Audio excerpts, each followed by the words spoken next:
Hello, everyone, and welcome to Stride's webinar on how to save time and money on your taxes. Thank you so much for being here. We have a lot of great information to cover today, and I think you'll find this webinar to be really helpful as we get closer and closer to tax day. Before we jump in, I just wanted to introduce myself. Hi, my name is Sarah. I'm the community manager here at Stride, and my main job is to make sure that every Stride member has the tools and resources that they need to be successful as independent workers. I have a lot of great information to share with you in this presentation, and if you have any questions, I am going to leave our email address at the end. And for those of you who are new to Stride, welcome. Thanks again for being here. Stride provides simple, affordable benefits for independent workers. We've already helped over 2.7 million people save time and money on things like health insurance, taxes, banking, and more. And we'd love to help you too. Quick note before we jump in, there will be an option to rewatch this webinar again. There will be a link at the end. So if there's anything you miss, anything you want to revisit, there will be a link that you can rewatch this entire webinar. So today there's going to be 4 things that I'll be covering. We're going to go over how to calculate your income and profit, how to save on your taxes with deductions, how to actually file your taxes, and then what quarterly taxes are and how to estimate them. So let's dive in. First, let's talk about income. When you're self-employed, you might have several sources of income. To report your income from your independent work, you'll add up all of your sources of income. This is going to be called your business income. Here are some common sources of self-employed income. Let's talk about the difference between these. If you work through an app like Uber, DoorDash, Rover, Upwork, or Fiverr, you might get a 1099 NEC or a 1099K. These are 2 types of forms that show how much you earn from your work with these companies. They're very similar, and whichever one you receive, you'll use them to help add up your income. You should have received these already in the mail, either in late January or early February. If you didn't, I highly recommend contacting the company to make sure that it wasn't lost in the mail. Independent workers like photographers, landscapers, real estate agents often have client invoices and likely use an app like PayPal to charge those clients for those invoices. If you use an app like PayPal, you will also receive a 1099K. If you don't, just use your client invoices, bank statements, or any other records to add up your business income. If your independent income is part-time work and you also have a full-time job, you might get a W-2 from your employer. If you get a W-2, do not include this in your business income. W-2 income isn't part of your business income because it doesn't come from independent work. So you'll report that in a different place. So add up everything except your W-2 income to get your business income. I'm going to be using the words business income a lot and also business profit and business expenses. Here's what that means when it comes to your taxes. The money you made from independent work is your business income. So what you make from DoorDash, from freelance writing, from your handyman services, whatever you do for independent work, that's your business income. Your business expenses are things that you spend money on to make your business income. If you drove for DoorDash, you might have paid for parking or tolls. That's an expense. If you're a handyman, you had to pay for your tools. That's a business expense as well. Your business profit is your business income minus your business expenses. So if you earned $10,000 in business income last year and you spent $3,000 on your business, then your business profit would be $7,000. This is really important to know because the IRS does not tax you on your business income. It only taxes you on your business profit. The IRS will allow you to deduct your expenses from your tax bill. If you're self-employed, deducting your business expenses is probably the best way to save money on your taxes. So let's talk about that next. Deductions are items that you can subtract from your taxable income. They help to lower your overall tax bill. I've already talked about one kind of deduction, which is called a business expense. As an independent worker, most of your deductions will be business expenses. Let's say you drive for one of the rideshare apps and your business income for the year is $50,000. Remember, your business income is all of your earnings from independent work. So if you drive for several apps, it's the total from all of that work combined. To earn all that business income, you probably paid for expenses like tolls, passenger goodies, roadside assistance, and your cell phone bill. If your expenses add up to $10,000, let's say, then your taxable income would be $40,000. Now, there are other deductions that lower your taxable income, and I'll go over those in a little bit. But for now, just know that the lower your business profit, the lower your taxable income. And the lower your taxable income, the less you'll pay in taxes. One other important thing to know about business expenses is you have to prove that you spent that money on your business. This is called tracking your expenses. Hopefully, you kept all of your receipts for your business expenses, or you have a credit card that you only use for your work and you wrote that down and every charge that's on there. But if you're like most people, you remember to keep only some receipts or maybe none at all. And if you haven't been tracking your expenses, you can be paying too much in taxes and you're going to be spending a lot of time looking for receipts. And you might also be on the line for deducting expenses that you can't prove to the IRS. A lot of people scramble last minute to find receipts, and that can cause a lot of stress. But if you track your expenses as you go instead, you could save a lot of time and money on your tax bill. If you want an easy way to track your expenses right from your phone, you can use the Stride app. To download the app, text the word SAVE, SAVE, to 415-930-9109. Or you can go to the Google Play Store or the Apple App Store. Type in Stride and download it. Either way, the app is completely free for you to use. So you know that you should be tracking your expenses because that'll help lower your tax bill. And now you know that business expenses are some of the most common deductions that independent workers have. The more business expenses you deduct from your taxable income, the less you'll pay in taxes. But how do you know which expenses you can deduct? The IRS doesn't have all of the expenses independent workers can deduct like outlined in a nice sheet.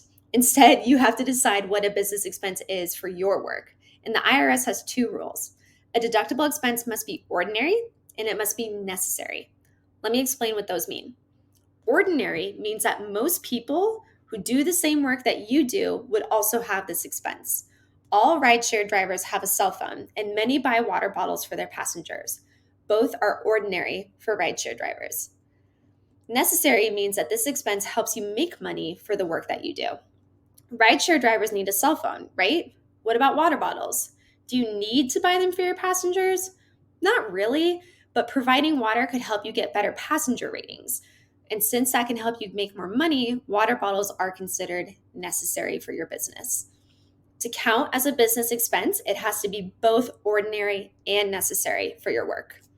Let's say you're not a rideshare driver. What if you're a graphic designer and you work from home and all of your work is done online? You never have to leave your house. Is gas an ordinary expense for you? No. So whether an expense can be deducted depends on what's ordinary and necessary for your job. Okay, let's play a quick game called Deductible or Not Deductible. Let's say you're an independent artist and your business income is revenue from selling your paintings. One of the expenses you want to deduct is what you spent on paint throughout the year. Is it deductible? Yes. Paint, brushes, paint thinner, and canvases, those are all deductible. These are both ordinary for your industry and necessary for you to earn money. Now imagine you're a delivery driver and you also bought paint. Is it deductible? No. Paint is not a deductible expense for your job because it is not considered ordinary and necessary. Now let's go back to our example of an artist. Would paying for parking be deductible or not for an artist? The answer here, which is probably frustrating, is it depends. It depends on your situation. If you do all of your art at home and you sell your paintings online, then parking is not an ordinary and necessary expense for you. But maybe you paint murals around your city or you drive to art fairs and you sell your work there. In that case, if you have to pay for parking on those trips, then it would be deductible. Okay, we're going to switch gears a little bit. Let's talk about vehicle expenses, since this is one of the most common costs for all independent workers. There are two ways that you can deduct vehicle costs. One is the standard mileage method, and the second is the actual expense method. The standard mileage method is the easiest, and for most people, it'll save you the most money. This is how it works.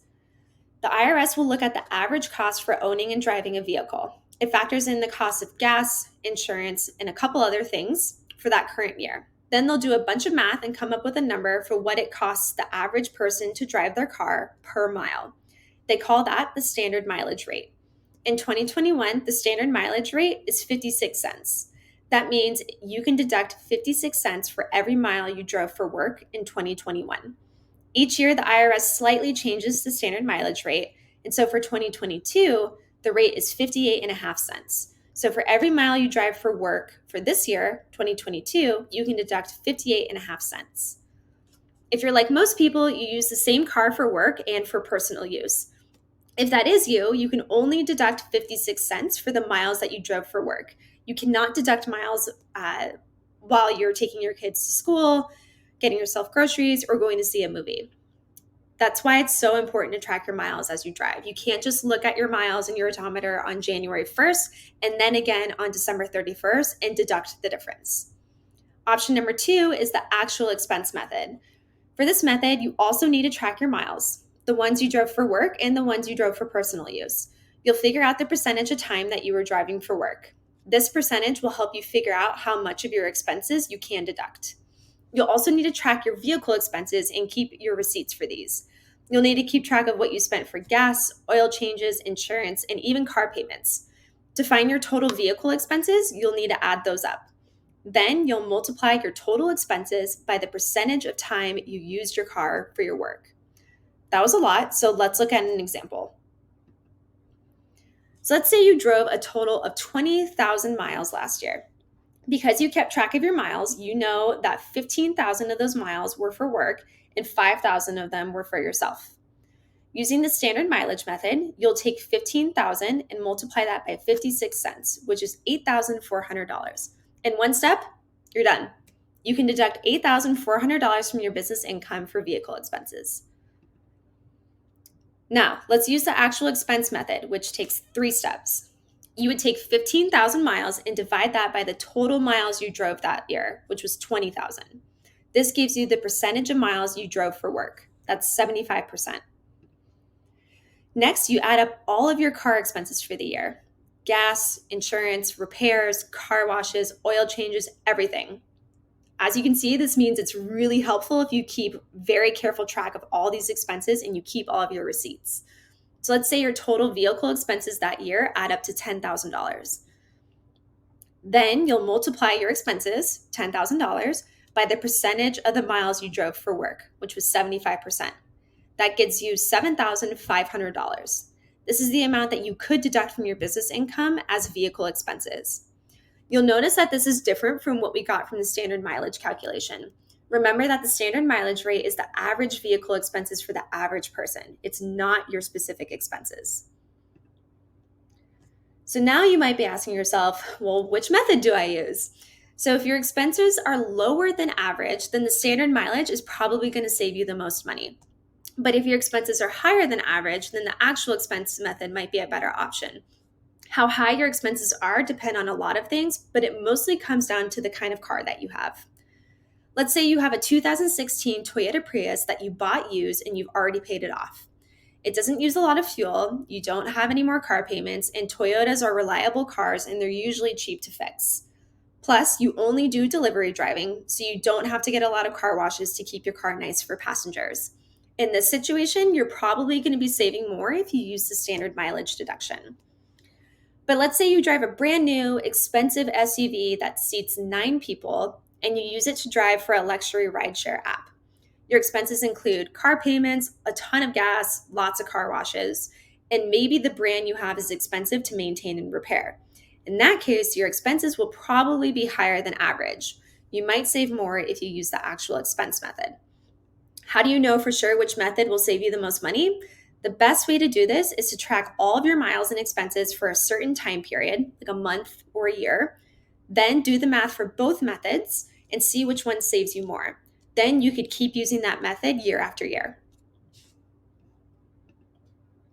Okay, so mileage is a big expense for a lot of independent workers, but there are lots of other deductible expenses that can help lower your tax bill too.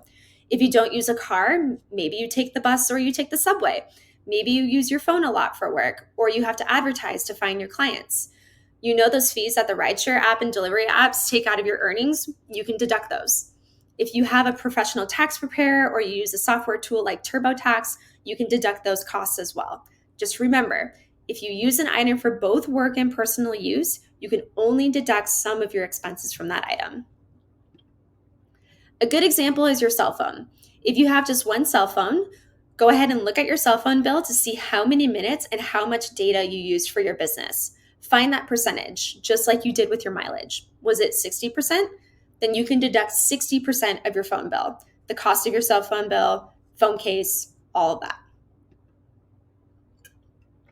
All right, we've done a lot of math so far. We still have a little bit more math to do, but stick with me. It's really important. We'll get through it together. Plus, I'm going to show you how to save a ton of time when it comes time to file your taxes. But first, let's review quickly what we've learned so far. So here's what to remember about business income. You might just have one source of income, or you might have many. Add them up to get your business income, but don't include your W-2. That is not considered business income. You're only taxed on your profit, which is business income minus business expenses. So make sure you deduct all of your expenses to lower your profit. And then for business expenses, remember that they must be ordinary and necessary. Be sure to track all of your business expenses, mileage, and your phone usage throughout the year. And only deduct what you spent for your business, not for your personal life. Okay, so now that you know why it's important to deduct your business expenses, let's talk about tracking them. Ideally, you should track your expenses all year long as you spend money on them. You can do this in a lot of ways. You can write your expenses out by hand, or you can keep all your receipts in a shoebox if you'd like. But the easiest way to do this is going to be using the Stride app. It'll track your mileage and will help find and track all of your other business expenses. So if you're not sure what expenses you should be tracking for your work, we'll do that for you. You'll also get some cool perks. We have free tax support, and we'll give you 25% off when you file your federal tax return with TurboTax. I'll let you know how to get that discount before we wrap up today. But right now, you should know that on average, Stride members track about $200 in deductions each week. There's 52 weeks in a year, so that's about $10,400. And if you're not tracking your deductions, you're missing out on a ton of savings. So let's look at exactly what a difference tracking your expenses can make on your final tax bill. So we know that the IRS does not tax you on your business income. You subtract your business income to get your profit, and that's what you're taxed on. But how much will you actually pay? That depends on something called your effective tax rate. Effective tax rate is a fancy term for the percentage of your profit that you'll pay in taxes. The IRS decides what your effective tax rate is based on some calculations. I'm not going to go into too much of that here because it depends on a lot of factors, but a lot of independent workers pay about 30% of their income in taxes. Again, this is called your effective tax rate. Remember that 30% is off of your profit, not your business income. But what if you didn't calculate your profit? You didn't track your expenses, you didn't deduct them, and you reported your business income as your profit. Let's take a look at that. So let's say that you earned $40,000 for the whole year. 30% of $40,000 is $12,000. That means you would owe $12,000 in taxes. If you subtract that from your income, you'll see that your real earnings for the year are $28,000, right?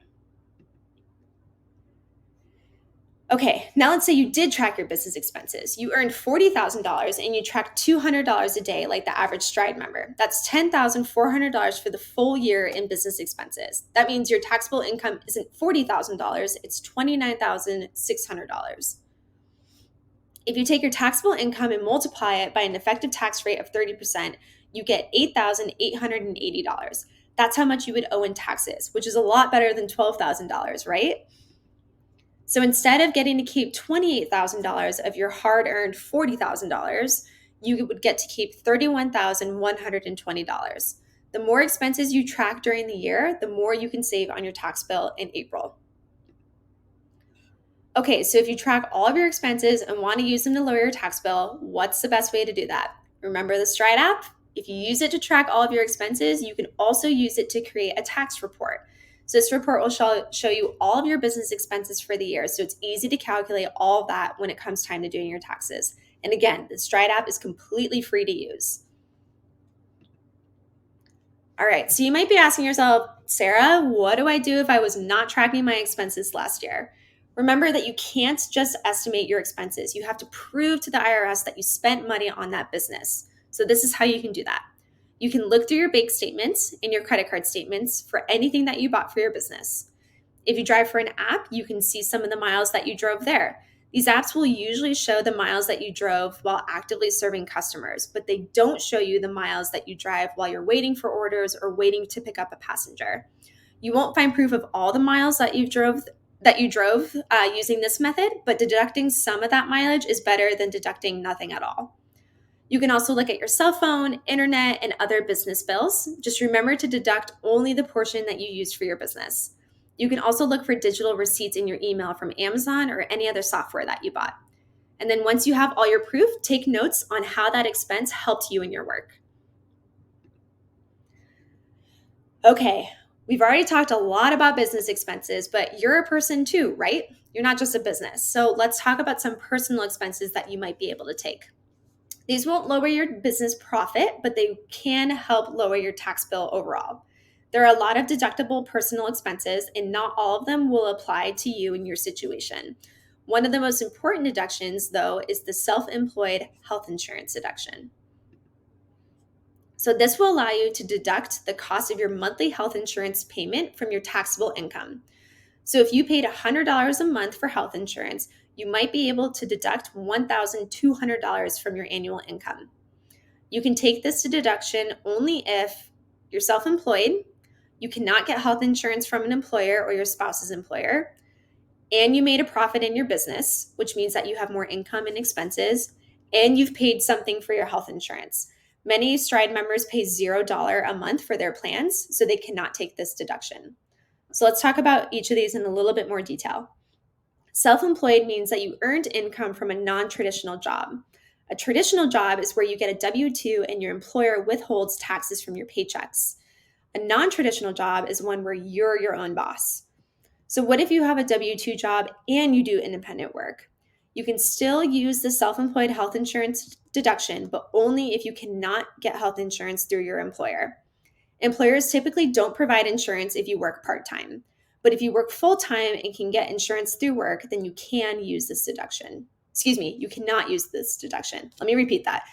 If you work full-time and you can get insurance through your work, you cannot use this deduction. Now, are you making a profit in your business? This means that you can use this deduction, but maybe you spent more money than you earned. If you started a business but you don't have many clients yet, for example, then you would not want to use this deduction. Let's say you made a small profit from your business of $1,000, but your health plan costs $1,200 a year. You can only deduct up to $1,000. You cannot deduct the full $1,200. Finally, if you don't pay for your health plan last year, there's nothing you can deduct. For example, Stride helps a lot of people get $0 a month health insurance plans thanks to financial assistance. But you can't deduct things that you don't spend money on. So if Stride can only lower your cost to $100 a month, then you can deduct $1,200 for the full year. Okay, so we've talked about how to report your income, and we've talked about lowering your tax bill by tracking your expenses and deducting your expenses. Now let's talk about filing and paying your taxes. So the deadline to file 2021 taxes is April 18th, 2022. So what do you need to do by April 18th? First, start by gathering everything you need to start filing. So proof of your income, 1099 NEC, 1099K, client invoices, etc. You're also going to want proof of your deductible expenses, mileage logs, receipts, bank statements, etc. You won't have to send these to the IRS, but you will need them to fill out your tax return. You should also keep them for at least 3 years in case the IRS asks for proof of it later. You're also going to need a Social Security or an individual taxpayer identification number for you and your dependents if you have any. A taxpayer identification number is just the number that you can apply for if you don't have a Social Security number. You'll apply for this through the IRS's website. Example of dependents include your children, a parent that you're taking care of, a spouse that you provide for, or someone else who relies on you to pay all or most of their living expenses. All the necessary forms are also something that you're going to need before you start filing. So you'll need to fill out a Schedule C, which reports your business profit. Remember, profit is income minus expenses.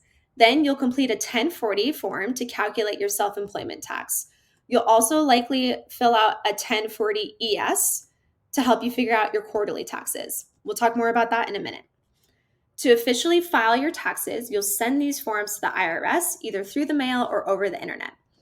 And then it's time to file your taxes. If you do your own taxes, this can mean filling out the proper forms and sending them to the IRS. If you hire a tax preparer, this can mean meeting with them and giving them all of your income and expense proof. If you use a tax filing software like TurboTax, this means answering questions while the software prepares the forms for you. All right. When you file your 2021 taxes by April 18th, 2022, you'll also pay any remaining taxes that you owe for 2021. I say remaining because independent workers usually have to pay what's called quarterly taxes. And if you don't know what these are and you didn't pay them last year, go ahead and pay all what you owe for 2021 taxes by April 18th. However, you may get a letter back from the IRS with a late fee. Why? It's because you didn't pay your quarterly taxes. So let's talk about that next. So the IRS requires that you pay some of your taxes every 3 months. These payments are called quarterly taxes. They're due shortly after each quarter of the year. So that's April 18th, 2022, June 15th, September 15th, and January 16th of 2023. Note that on April 18th, you'll have to do 3 things. You'll have to file your 2021 taxes, pay what you owe for 2021 taxes, and then pay your first 2022 quarterly payment. When you file your 2021 taxes this April, you'll also fill out that 1040 form. This form helps determine how much you'll pay in quarterly taxes for your 2022 income. So unlike other tax forms, the 1040 estimates your future income. It's an estimate because you don't really know exactly how much you'll be making in 2022. So how are you supposed to estimate your future income? I'm going to show you how to calculate it based off, I'm going to show you how to calculate your estimated quarterly taxes by hand. But if you work with an accountant or use a tax software, this may be done for you as part of that process. So to estimate your quarterly taxes by hand, you'll want to do 3 things. First, you'll want to estimate how much you'll earn in all of 2022. You'll use a 1040 form to estimate your 2022 taxes, and then you'll divide by 4 to find your quarterly tax payment. So to estimate your income for the entire year, you have a few options. Did you do independent work last year? If you expect to do the same amount this year, you can use last year's taxable income as your estimate. If you think your income will be different this year, you can still use last year's income as a starting point. Then you can adjust it up and down as needed. Is this your first year doing independent work? Then you can use your income for the first 3 months of this year, which is 1 quarter. Then multiply it by 4 to get an estimate for the entire year. When you calculate your taxable income for those 3 months, just don't forget to account for your business expenses. So once you have your estimated income for the entire year, you'll need to fill out the 1040 form. This form will help you calculate how much you'll owe in taxes for the year. You'll then divide this by 4, and that will give you your quarterly tax estimate. So look over the 1040 to see what your tax rate is. This is based on your taxable income. And then this is your estimated taxes for the entire year. Then divide that by 4, and you'll get your quarterly estimated tax payment. This is what you'll pay 4 times every year. 4 times a year. All right. Remember, these are the dates that quarterly taxes are due. You can make your payments by mailing a check to the IRS or by paying electronically. You can go to the IRS website to find out how to do both of those. It can be pretty stressful to find the estimate you'll earn in the future, but don't worry. If you keep track of your income and expenses during the year, you can see if your estimate was close or not. You don't have to be exact, but you just have to give it your best effort. When in doubt, try paying a little extra each quarter. If you pay extra now, you might get a refund later. But if you pay too little, you'll have to make up the difference when you file your taxes, and the IRS might charge you a late fee as well. Just keep in mind, if you didn't pay quarterly taxes last year, you'll have to pay 2021 taxes and your first 2022 quarterly payment at the same time. Okay, we're almost done. Before we wrap up, let's do a quick review. So to file your taxes for 2021, you'll use Form 1040 and a Schedule C. You'll need to file and pay the remaining balance for your 2021 taxes by April 18th. Calculate your estimated quarterly taxes for 2022 by estimating your income for all of 2022, finding how much you'll owe on that income using the 1040 ES form, and then divide that into 4 quarterly payments. Pay your quarterly taxes on April 18th, June 15th, September 15th, and January 16th of 2023. All right, I hope you all feel more capable of doing your taxes now, but I also want to help make your taxes a lot easier this year. I recommend 2 tools that will save you a ton of time and money, and save you a big stress ball when it comes to filing your taxes. So the first is get the Stride app. So download the Stride app now so you can start tracking all of your expenses for 2022, especially your mileage. It's an easy way to track everything quickly. Plus, at the end of the year, you can download all of your expenses to make it easy to fill out your tax forms. And you'll also get access to free tax help all year long. And then once you become a Stride member and download the app, you'll get 25% off when you file your federal tax return with TurboTax self-employed products. So simply text this number or go to Apple or Google Play Store and type in Stride. After you create an account, you'll see this discount on your home screen. All right, and that is it. Thank you so much for watching this webinar for filing your self-employed taxes. I hope you find it super helpful. Again, my name is Sarah. If you ever need anything, feel free to send us an email. It's here. It's taxhelp@stridehealth.com. Again, that's taxhelp@stridehealth.com. And if you'd like to rewatch this webinar, here's the link to do so. So it's stride.fyi/replay. And let us know if you need anything. Thanks for tuning in. Have a great day. Bye.